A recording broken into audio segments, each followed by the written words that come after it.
And you're down 10 to start the fourth. Just what was going through your mind about how to get you guys back into the game when you came out so aggressive like you did?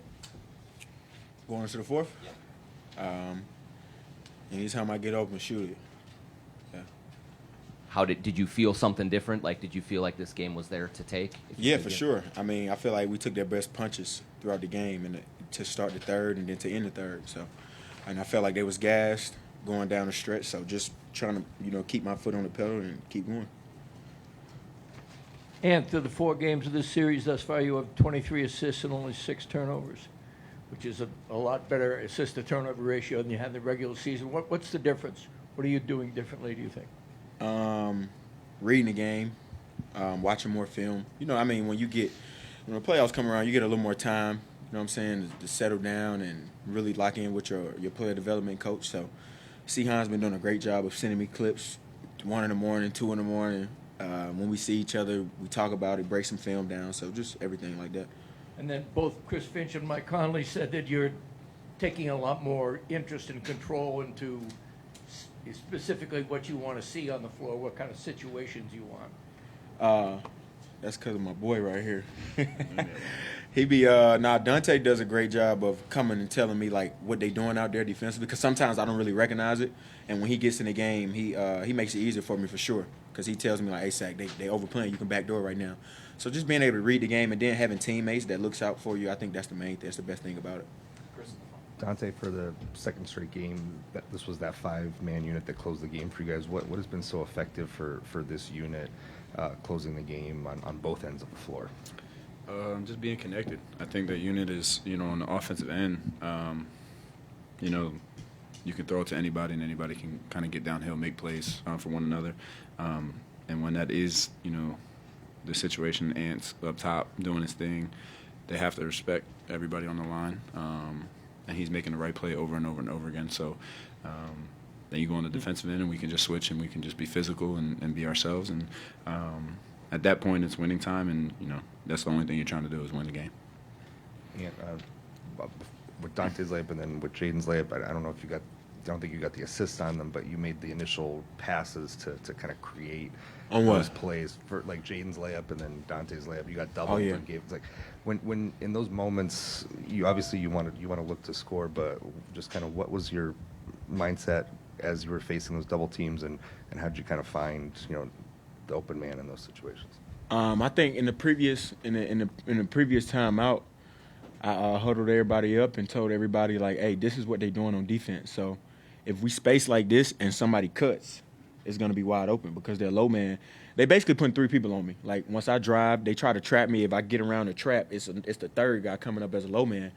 So if you just equal out and the dude, it's 3 people on the left side, on the opposite weak side of the ball, and if the middle dude just cuts, then they got 1 person to guard 2 people. So that was pretty much what we did down the stretch. And Dante, that cut he made was big time because we had just went over and he cut and he got the N1. So that was pretty much it.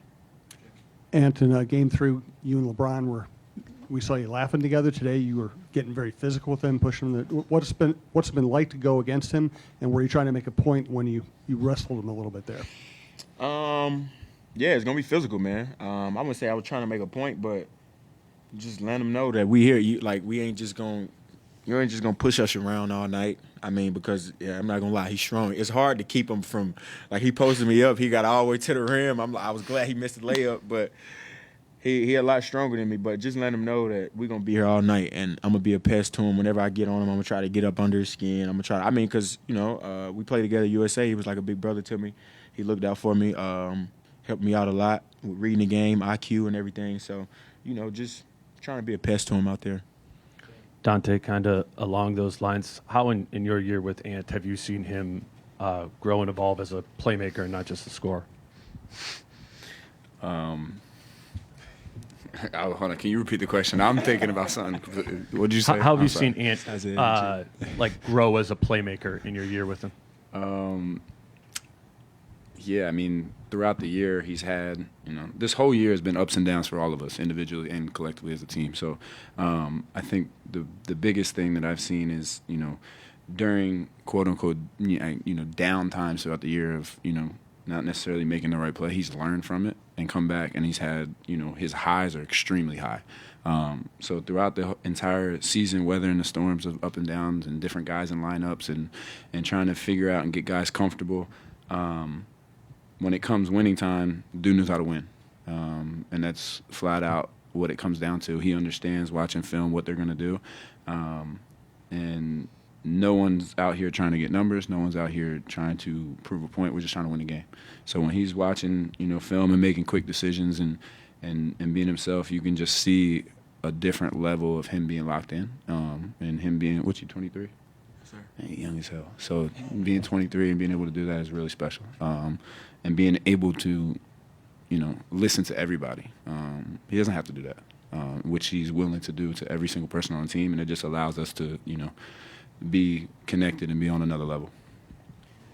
And you look across the way, and it's the Lakers. LeBron's having a game. Luka's having a game. How are you able to sort of recognize the moment and not shrink from it? Because a lot of people get in these spots, stars or not, and are not able to meet those guys where they're performing at. Where do you sit on that? I don't know, man. I don't even really look at it like a moment. I just try to take advantage of every opportunity. I mean, because, I've been dreaming of this all my life, whether it was football or basketball. So just being in these situations, and now it's going against Bron and Luka.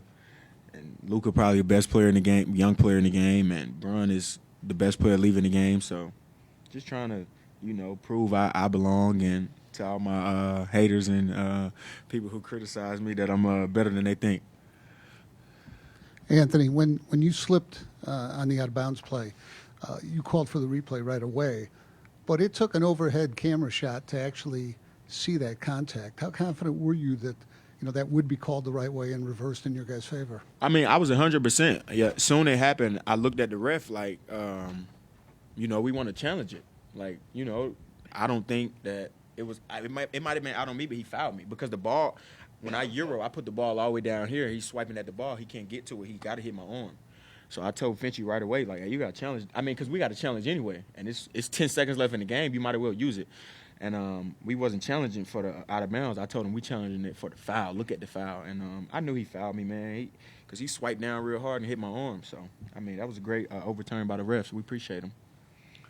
And after Game 3, you told Julius to take like 10 more shots. What was it? He did. Yeah.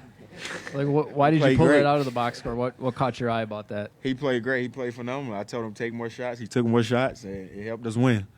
He was aggressive on the boards. Like I said, man, Julius been playing great. That everyone we got has been playing at a high level, man. Especially that 5 that's been finishing the game. Me, Julius, Dante, Nas, and Jaden. We've been like, it's kind of crazy. We've been like connected on a defensive end, just making the right rotations, having each other back, making corner goals. If we trapping, we being the next man up in rotation. Offensively, we just got 4 guys out there. When they trapping me, we got 4 guys out there that know how to play, know when to cut, know when to come to the ball, know how to space, and then we just got shooters all over the floor. So Finchy been doing a great job of putting the right guys out there at the right time.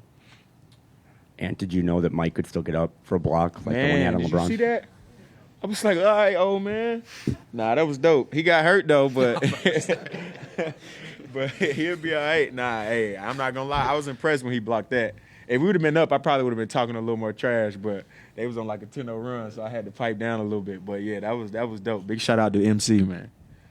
Hey, Dante, it seems like all year long, whenever you guys have been back against the wall, not playing well is when you play your best, when you respond. Like, what do you think it is about this group that thrives under that circumstance? Individually, I kind of, you just described all of us individually. But as a unit, I think, we're not worried about anybody else but what's in our locker room. We understand what we have. We understand our strengths and our weaknesses. So we understand to keep everybody away from their strengths and let them play or keep everybody away from their weaknesses and play towards their strengths. And when you have a locker room like that can talk to anybody and, say whatever's on their mind and, you say it, you address it, and you move forward. That's the type of team that you get. So we're not worried about, we're up 3-1. Everybody's going to say whatever they're going to say now, but we're not worried about anything. And the same thing if we were down 3-1. Right. We would be locked in on each other and focus on what's in that locker room, and we have a huge game to go win on Wednesday. And I've got to ask you about your favorite topic, Jaden McDaniels. What did you think about him, especially on defense today? What kind of impact did he make for you guys being up 3-1? Incredible. Jaden is incredible. People kind of made fun of me maybe like 3 years ago for my comments that I made about Jaden, but I mean, look at him. He's been playing phenomenal every game all year. Ups and downs, no matter what, he stays with us. Very coachable. And I think the best thing about our whole locker room is for me, I think they allow me to talk to them. And the way that I talk, you know, it may come off as hard or mean or disrespectful, but none of my teammates take it that way. And I think that's the best thing about it, because like I get on Jaden and I got you sacked. I get on Rudy. I get on like everybody. We all coachable and we all can talk to each other. So I think that's the best thing about everybody. And you talked about that last play. That holding the ball out on that Euro has been your number one trip to the free throw line all year. It seems kind of unguardable. How did you develop that? Because it has become such a tool for you. With C. Hines, because we play one-on-one, like, after every workout or every practice, and all he do is foul me. So, like, just trying to figure out ways to keep the ball, because, you know, short people like swiping at the ball. So just trying to figure out ways to keep the ball away from him. So that's pretty much him for real. Last question back. And as a leader on this team, you know, you guys are up 3-1 now. What's the message going back to LA to the team, from you to the team? I told him it's going to be the toughest game that we played all season, all series, because everybody's going to be against us. It's going to be 300,000 people, and then the Timberwolves, 12 players plus the coaches and the organization that travels, a couple people from the organization that travel with us, and then that's how it's going to be. So back against the wall in enemy territory, and these are the moments that we should live for, going on the road, trying to close the team out. It's going to be tough, but it's going to be a tough atmosphere, but it should be fun, you know. If you like competing at the highest level, I told him it should be fun. You should be ready. Get your rest and be ready to go. Awesome. Thanks, guys. That's it for press conference.